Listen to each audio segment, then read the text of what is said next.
It was the summer of 1997, Datong, Shanxi Province, China. A soldier on guard duty with the 28th Army couldn't believe his eyes when a strange object plummeted out of the night sky and came crashing down into the courtyard of his army camp. He quickly ran to the location where he saw it come down and discovered a strange saucer-shaped object snarled in some trees. It looked like it was the same size as a satellite dish, silvery white in color, and he estimated that it was approximately 6 feet high and 19 feet wide. He could not discern any obvious damage to the surface of the object and surmised that, whatever it was, it had not been shot down by the Chinese military. He figured that it must have experienced a malfunction due to the weather conditions, because it was a rainy night with thunderstorms. It was entirely possible that the object had been struck by lightning. Upon scouring the site, he noticed what appeared to be a door on the side of the craft which was hanging open. Beside that door were two emaciated non-human entities. One appeared deceased or unconscious. The other was severely injured. From a distance he examined the creatures, noting that they were slim and short. He estimated that they were barely over 3.5 feet tall. Their facial and body skin seemed to be covered in fur, and they had a mouse or possum-like facial features. The more he stared at them, the more he noticed how much the creatures reminded him of large, strange possums. The soldier sensed strongly that the creatures had genders. The unconscious one was a male, while the severely injured one was a female. He does not know why he thought this, only that he did. As he approached the creatures, the injured one looked up and spoke some unknown words, which he could not understand. He sensed that the injured creature was calling for help, but he was too scared to get any closer.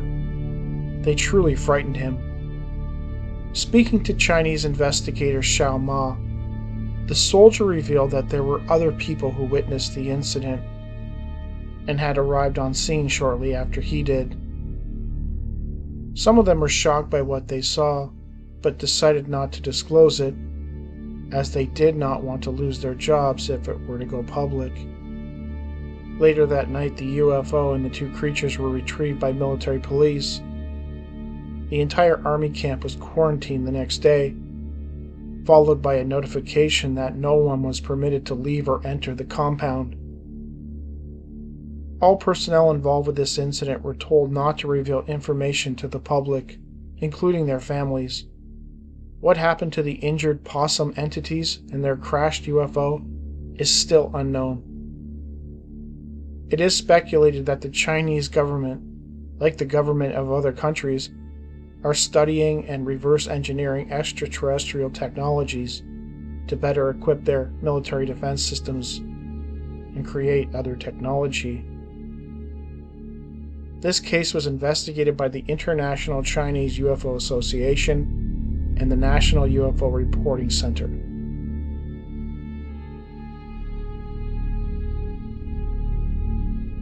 On March 19, 2007, in Costa Mesa, California, a student claimed she had a very strange and frightening encounter while resting in a parking lot.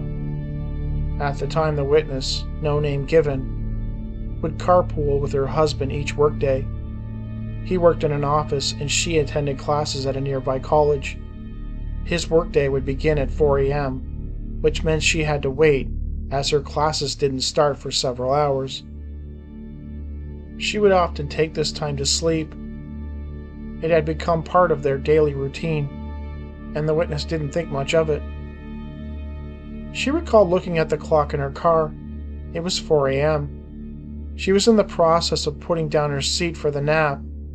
It was quite dark in the parking lot. She pulled her small blanket out and placed it over her eyes. She lay there briefly when she suddenly felt a presence. I can't say if I heard anything. I just felt something there.